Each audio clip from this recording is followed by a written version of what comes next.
5 seconds. He's going to throw it. Howard leaps. He has it. Touchdown. Carolina back from the dead to tie the game with 2 seconds to go. Snap back, spot down. The kick is cleanly away. It is good. And Nick it's Barber with a Yes, sir. 54-yard field goal.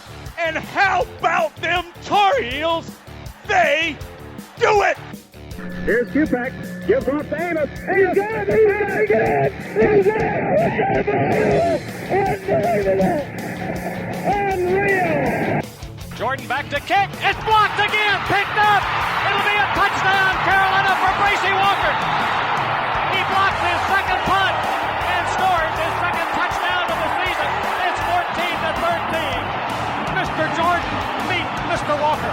Bernard fields it at the 26. Heading to the far side. Gio at the 35. Gio, he's at the 50. No, he's not. Yes, he is. Gio is going to take it for a touchdown. Are you kidding me? This is the Heel Tough Blog Podcast on Spreaker.com. We welcome in from the Charlotte Observer. It is Langston Wertz Jr., the guy who does the best job, I think, out of just about anybody in the entire country when it comes to covering high school football. He's got one of the toughest beats in the entire country in the Charlotte area right now. And we'll sit down and talk to him about an area that Mack Brown has came hard for since coming back to Carolina. We knew that he was going to start amping things up in the state of North Carolina, especially in the Charlotte area, and he has done exactly that.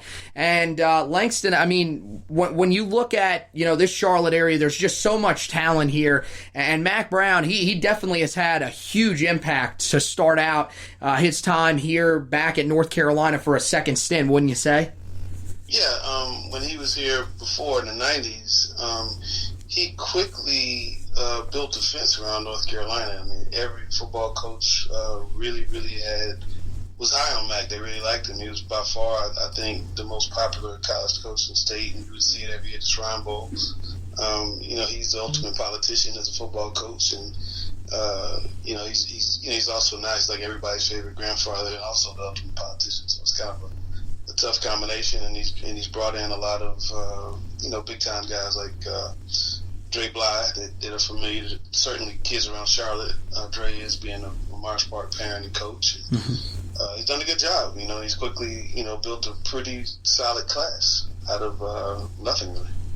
Yeah, and I mean, you talk about the connection that Dre Bly has with a lot of these guys. I mean, you saw it even late in the 2019 class with a guy like Obi Egbuna, but one of the guys that it really affected early on in this 2020 class and actually got him to commit earlier this year, actually right after the turn of the year, was Cameron Roseman Sinclair. This is a guy that, I've been to a lot of these camps around here, keeping an eye on him because he has been a big-time target for Carolina for a long time, and he is an exciting player. I mean, his size at safety, he's a guy that really, I think, could play either linebacker or safety because his in-the-box, hard-hitting style makes a lot of sense.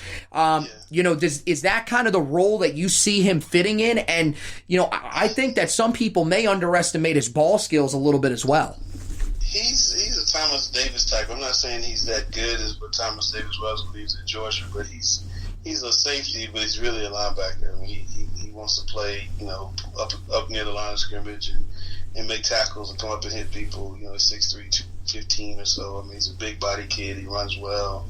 Smart football player. He's got a nasty streak to him. I think that's something that's underrated in football players. In basketball, they talk about somebody being a dog. In football, you want somebody who's got that nasty streak to him, and he's got that.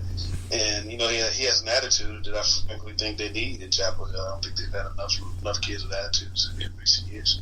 Right, yeah. One of the guys that I kind of liken him to just from watching him a little bit, I think is Landon Collins, who played at Alabama and played for the Giants. A guy that's in the box but does have some ability in coverage. I'm interested to see, how Carolina wants to use him, especially in Jay Bateman's defense where, he probably could play linebacker because of his athleticism, and Bateman's not really worried about a guy that has to be a certain weight to play linebacker. So it could be an interesting fit.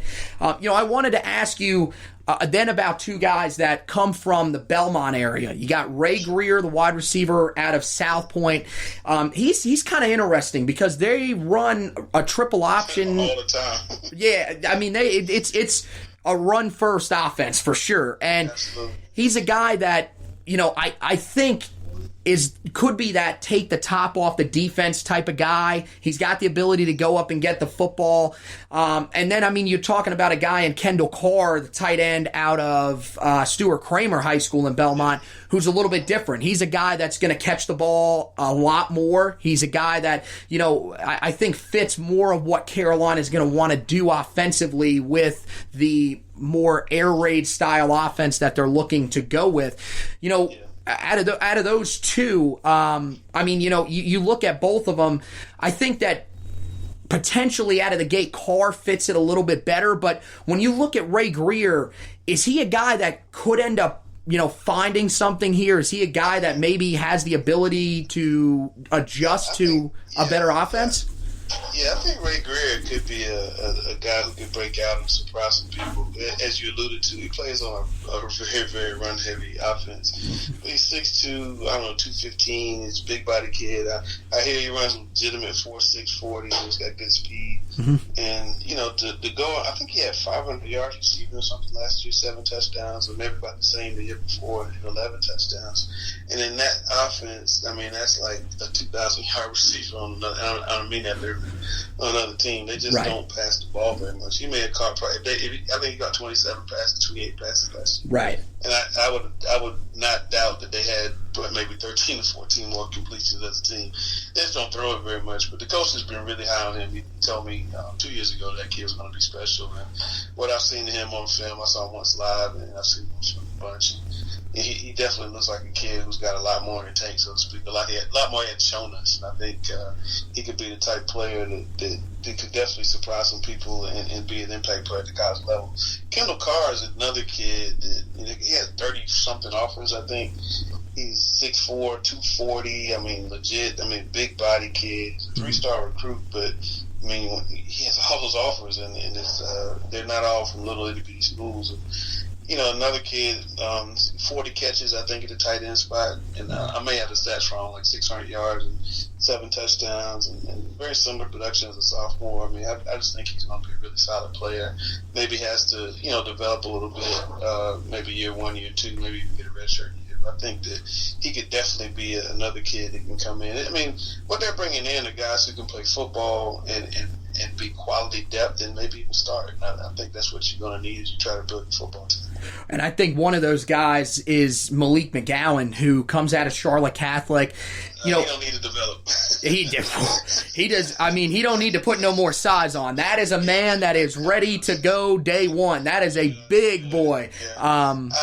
I don't know what the rankings say in North Carolina, but I've not seen a better offensive lineman than Malik McGowan. I thought he was maybe one of the best offensive linemen last year as a junior in state.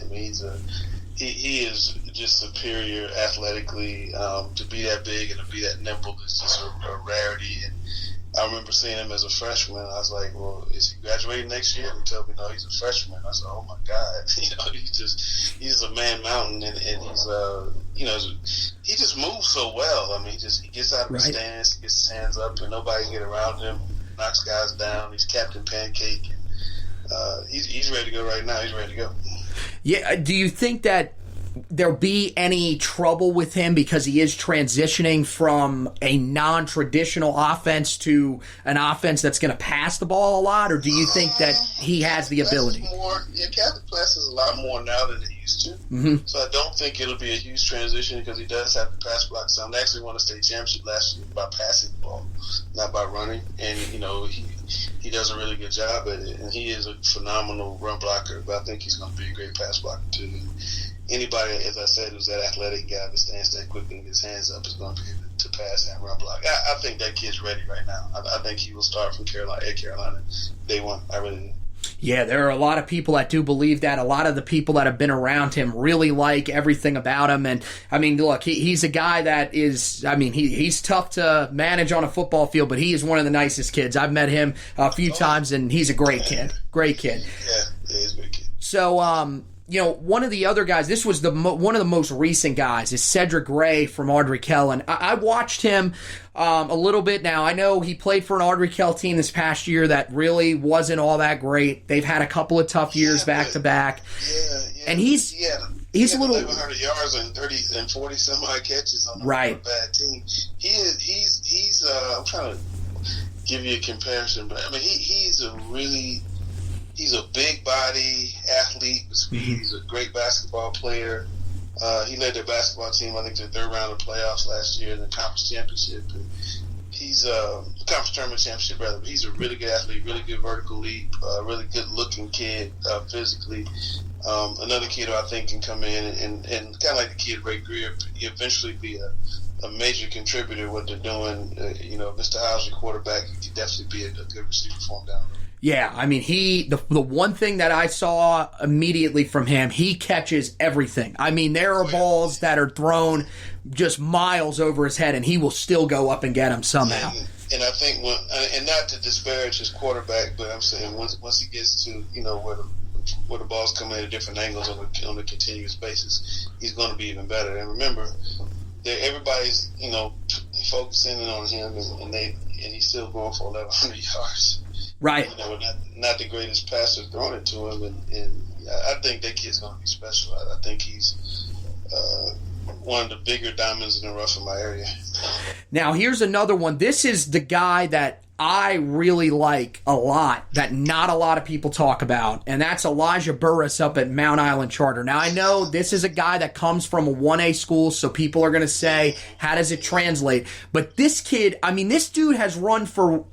what is it, over 2,000 yards in back-to-back seasons? I think something really ridiculous. And I saw his stats for the first time, and I said that, he had like 8 carries for 400 yards. I mean, literally in a game. I said, man, that can't be real. And I went and looked at the film, and it was really real. Now, I can't say who they're playing against. I'm looking up his stats as we talk. He had 2,800 yards last year and 1,550 the year before. Oof. And like 57 touchdowns in 2 years. So he's got 64 touchdowns and 5,200 yards in his career. Again, you do have to look at the quality of competition. He's 5'8". That's kind of the biggest thing. 5'8", 200 pounds. I don't know if it's that heavy. But there's just a worry when you take a kid from a small school who puts up big numbers and not, facing elite competition. It kind of happened with the quarterback that was there. Same kind of thing with Surratt. And I think he's going to be a great player. I think they just got to find the right position for him. But, I think Elijah, if he doesn't pan out at the running back, I think there's a position for him on the team that maybe he's a slot receiver, punt return, or something like that. But, I mean, he's got, that shiftiness, the quickness. I'm not sure how fast he is line to line. But it's just it's just hard until you see him on the field with everybody else. You just have to trust that those guys at the top of the hill know what they're doing when they're recruiting. Right. Well, one of the guys that nobody will question if they end up landing him, and this is the last thing that I'll ask you, is Trenton Simpson, the outside linebacker. Now, this is a guy that, look, he's a freak because he played running back. In North Carolina, I know a lot of people really high on Desmond. Desmond Evans from Lee County, yeah. People really high on Desmond Evans. I've seen Desmond Evans play several times. I think that this kid is the best player in North Carolina. I think that the reason why he's ranked second by a lot of people is he just hasn't played linebacker very long. He's really made a true commitment to it last year. He's still splitting time. I mean, this kid is, he's a legit 6'3" and a legit 220 pounds and has room to put on a lot more weight. I mean, he's going to be, the prototypical SEC type of linebacker, that 6'3", 240-pound dude. Mm-hmm. And if Carolina were able to get him, I think he would be a really, really big star. I think he's got a definite chance, more so than anybody we're talking about. I'm playing on Sundays. He's a real, McGowan too, but he's a real thing. I mean, he's absolutely the truth. He has a nose for the football. He can find it. He's got track speed, so he can, sideline to sideline. There's a guy in Charlotte named Luke Kuechly everybody's really fond of. And I'm not saying he's Luke, but I'm saying he kind of reminds me of when I see Luke play at the pro level, what he does at high school level, just how he's able to track balls down, sideline to sideline, how he can read the defense, and how he can just get over top of people. He's got long arms, and he's just hard to block. He bats balls down. I mean, he's just got a nose for the football. I mean, like I said, I think he's the best player in North Carolina. Yeah, I tend to agree with you, honestly. I've seen both of those guys out at camps. I like Evans a lot, but I just think... Don't get me wrong, he's great. Oh, he is, but it seems like... I think this kid is because he just hasn't done it long enough, and I think as people get to see him do it more and more, Coach Mike Palmieri made a great move moving him from running back where he's a good running back, but moving him to the linebacker where he's a great linebacker. Yeah, exactly. Because he went from a guy that was a 3-star prospect, sort of middle of the recruiting class at running back, to a guy that's now inside the top 100, continues to keep climbing.